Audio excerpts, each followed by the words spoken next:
Well, hello, our beloveds. We wish to share another breakthrough by our another, or within our another, that specifically goes to detachment. And it is an unusual experience, and we shall see if she can repeat it.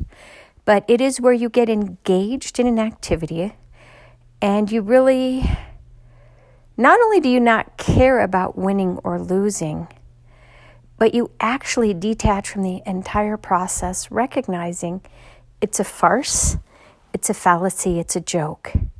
And yet sometimes you are called or asked to participate.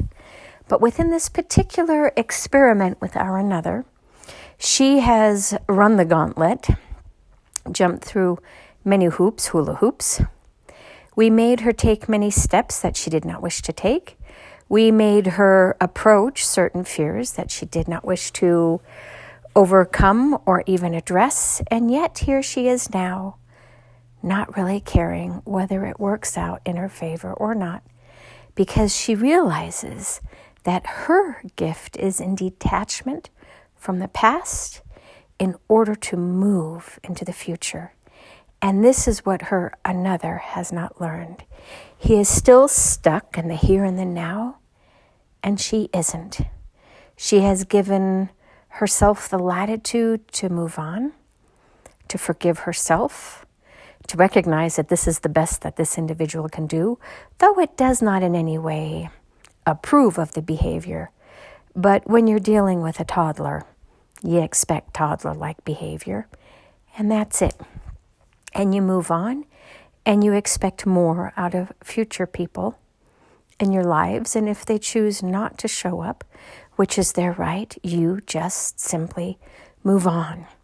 It is the codependency from the past for many of you that caused you to stay or approach or pursue needless relationships. And what we mean by that is needless is there was no need and there was less than love or affection or attention or even appreciation offered.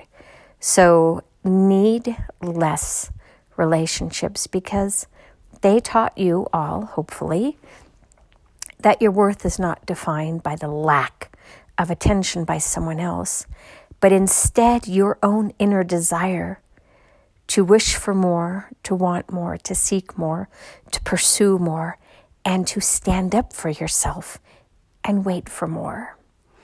When you finally realize that your individuality, that your sovereignty is more important than your need to be validated by somebody else who chooses to refuse you and reject you and tell you that you're not worthy, well, you move on when you have healed that part of yourselves. And many of you, as you see by the narcissistic abuse documentation and experimentation as well as education, that many are now waking up to what has been bestowed upon you in the patriarchy. And that is need less love affairs.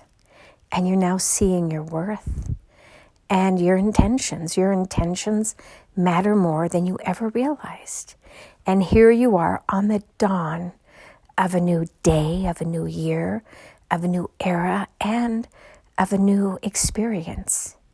You will find that when you are ready for the next dance partner, that the dance partner will arrive or arise, and you will be asked to dance again. And then you can take your hard-earned lessons and figure out whether or not you wish to continue to dance with this partner when the flaws arise. It's not about running away when the first fixture breaks. It is more, can we fix the fixture? Can we talk about it? Can we assess why it broke? And can we replace it with something that works better or repair it? What are our options? But when you all simply take a hammer and begin beating on this fixture, well, that doesn't fix anything.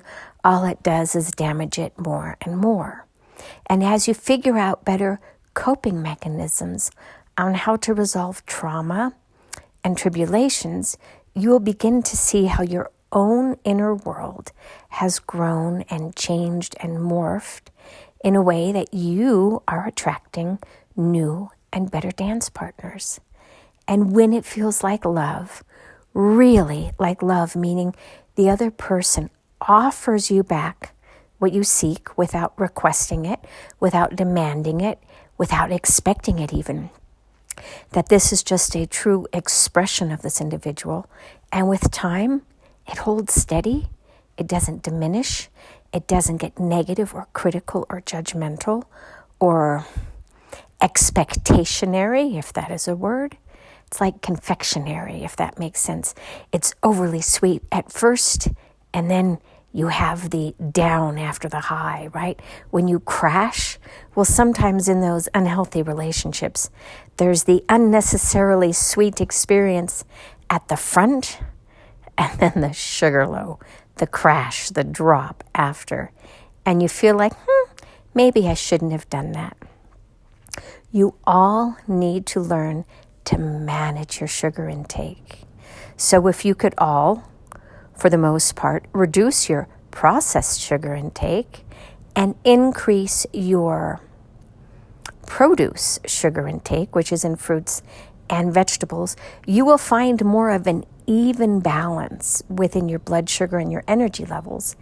And you will no longer seek those highs and those lows, because it is the endorphin highs that have given you an unrealistic expectation of what love feels like.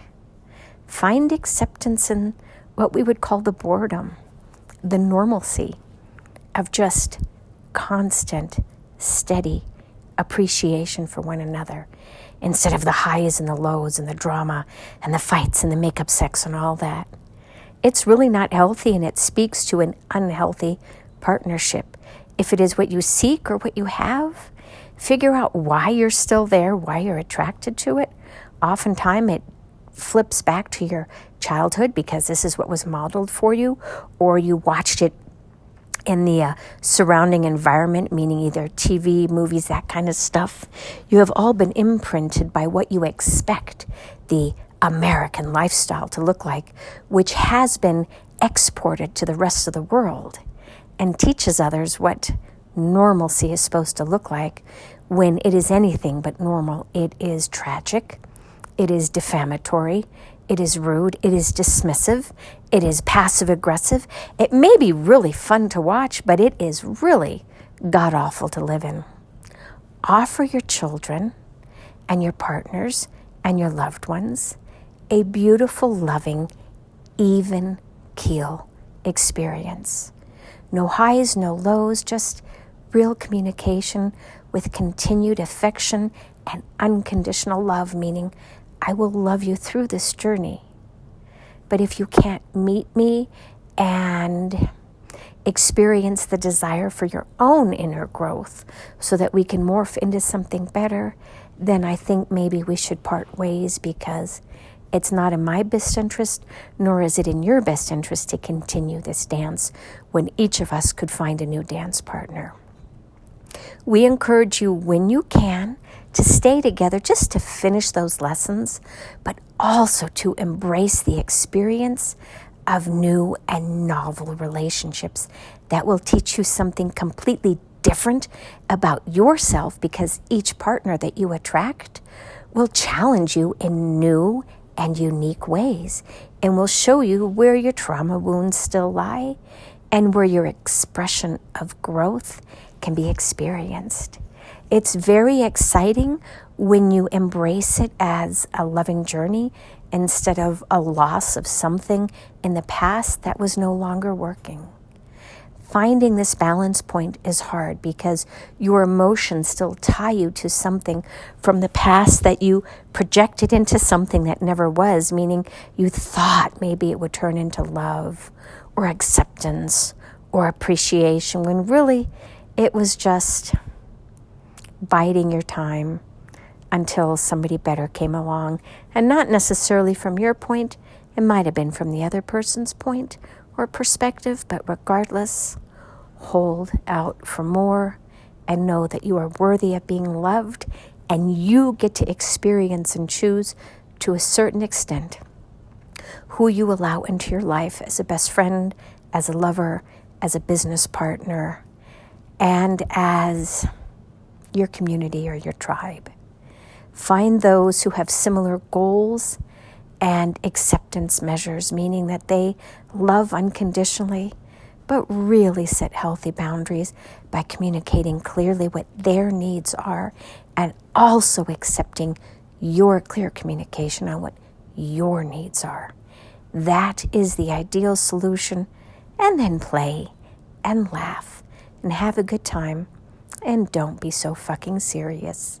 Yes, Spirit too uses the F word. When we use it in a way that is not designed to denigrate or diminish somebody's egoic perspective of self, but instead use it as an exclamation point, it is like joyously happy, but fucking annoying. Does that make sense? It's just an adverb, an adjective, a noun when it is used to express your inner feelings without using it with the intention to harm someone else. It matters. Your intention matters more than the words themselves, believe it or not, because it is the vibration that is emanated out into the world, and how you project yourself matters more than the words that you use to project yourself, though both are equally important from one perspective or another. You will find your center point, and you will find your acceptance of your journey, and you will finally see how it feels to be complete when you allow the universe to allow your growth pattern instead of you trying to force it on your own terms. Be more accepting of what we bring you. Allow us to bring it in so it can teach you, and then walk away when you are done and see if it rebounds or bounces back, and what you are to do then. Reinvite or reject. Those are your choices. Believe in yourself, believe in your journey, and believe in you, because you and your life and your journey matters more than you can imagine.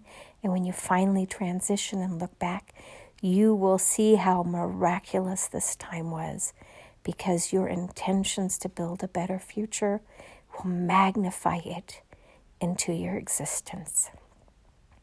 You will see. You will see. You will see. And so it is. Namaste.